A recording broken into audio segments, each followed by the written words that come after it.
idea, Dr. Sattler. Welcome to Jurassic Park.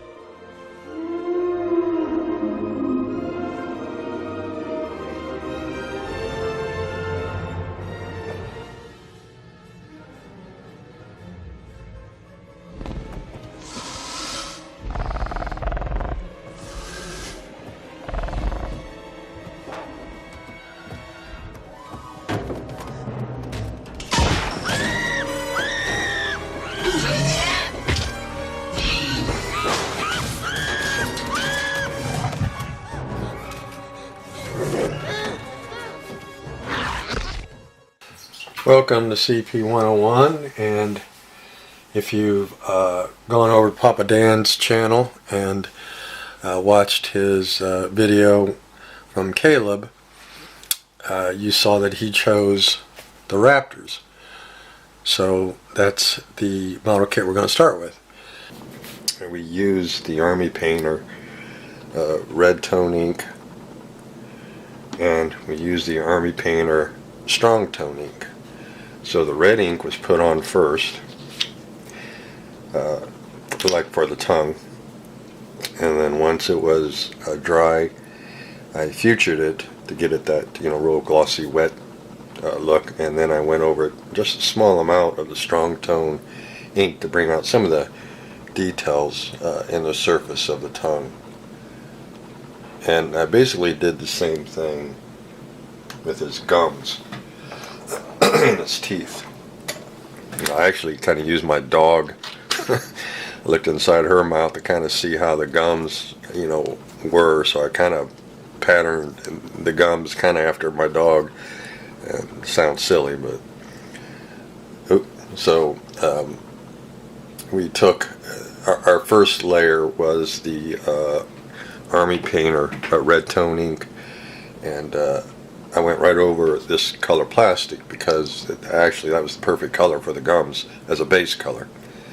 And then once we went over that first layer of his gums with the red tone ink, after it was dry, I went over it with a dry brushed the teeth with parchment, because parchment is a kind of a really warm white.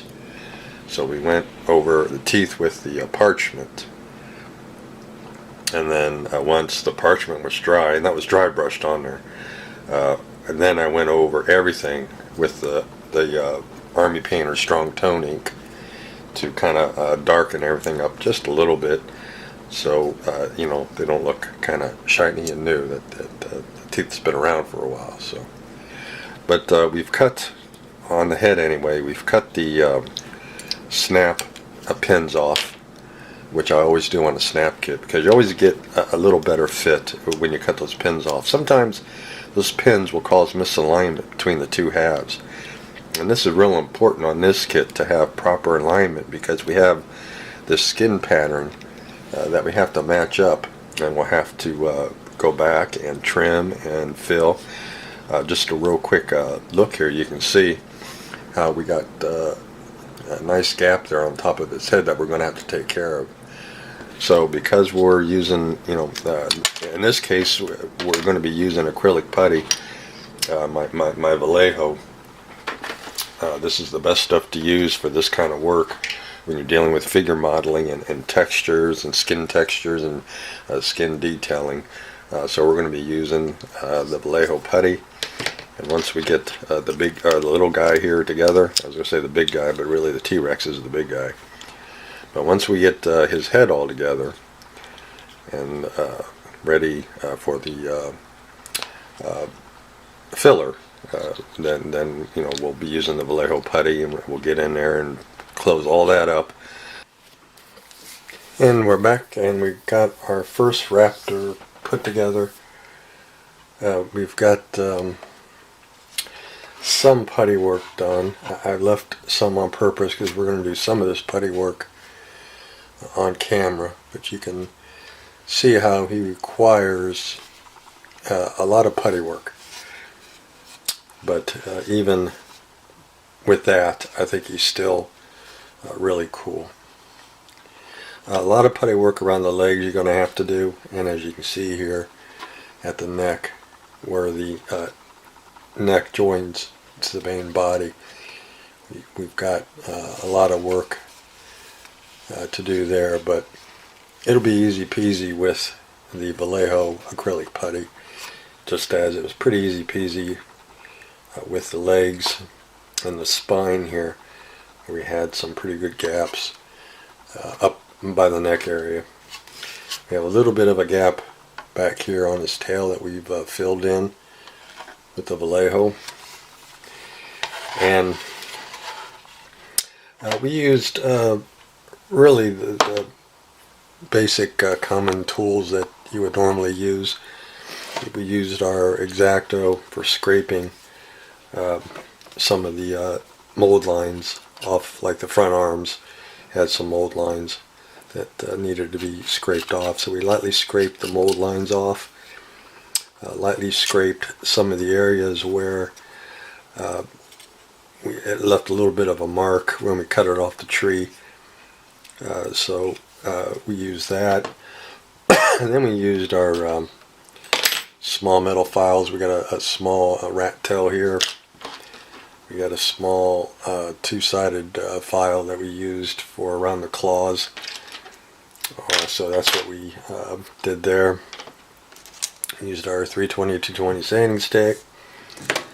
And then for the putty, anywhere that I got a little sloppy on, I use this hat pin and go back while the putty was still wet at the time and just kind of clean out some of that putty where I got a little sloppy with it. And then, of course, a myriad of clamps, because I had all kinds of clamps on this guy since we cut all the snap features off and treated it like a glue kit. So we got our binder clips, our alligator clips, and even some of the clips that we got with our Tamiya paint stand. So, and then a couple of the dollar store clamps, and then even a C clamp. So a little bit of everything on this one to kind of get the guy glued together, so we wouldn't have too much seam work. But we still ended up with actually quite a bit. And underneath here, I'm going to show you just how much of seam putty work we had to do on his underside here. Really a lot around the legs where they meet up with the body. But I still think he's pretty cool. And look at some of the texturing, like on his neck. I think it's super, and around his belly here where his rib cage is, I think it's just super. And that's one thing great about the plastic putty. And it doesn't have to be Vallejo acrylic putty. It could be anything that's acrylic. That's one of the really cool things about acrylic putty, is the fact that you can get in there with either a wet finger or a wet paintbrush and just kind of shape your putty and really get it where it needs to be and not lose any of that super detailing. In this case, it's his rib cage, because you really don't want to lose that. That's too cool to lose that. And then when we go to work on the neck area here, you can see we got some big gaps around the neck area. We're not going to lose any of that really nice skin texture. We don't want to lose any of that. So, but what we're going to do is, as I said, we're going to do a little bit of the putty work on camera. And you guys see me use this putty before. When I was working on Medusa, and it's really easy peasy with this stuff. As I said, you can use a wet paintbrush, you can use a wet finger, there's a lot of things you can use to kind of move the putty around and get it to where you want to go. But we'll start over here. We'll work on this gap right here that's on the back of his neck. So what we're going to do, so hopefully my camera's in focus. We're going to put ourselves a bead of it right where we've got this huge gap. Let me open this tip up. Sometimes this tip will dry on your putty, so I use the same hat pin I used to clean to poke through the applicator and open the hole back up. But I'm going to put a lot of putty in there. That's what we're going to do. Hopefully you can see that. What we're going to do is going to push it down in there, because you want that putty to get pushed down in there. If you don't cover it on your first try, don't sweat it. You just let it dry, and you go back and apply a second coat. But right now, because we have such a big gap here between the body and the neck, we want to get that gap taken care of. And because this is an acrylic putty, it's going to shrink on you. So by really getting that putty and pushing it down in there, we don't have to worry too much about that shrinkage, because you know, as I said, we're going to go over it with a second coat. And what I like to do is wet my fingers and just kind of go over it to remove any extra. Just take my fingers, dip them in water, just kind of go over that, because we don't want to get too sloppy with our putty like I did over here on the legs and lose some of that great texture. But you can see already how that's closing that gap up. And you can't get much easier peasier. I mean, that's easy peasy. I mean, no sanding, nothing whatsoever. Down here at the bottom of his neck, we got this huge hole here. And again, we'll take our Vallejo putty. We're going to push it down in there. We're going to squeeze a lot. We want a lot because of that big hole. You don't want to get skimpy with your putty. We're going to wet our fingers.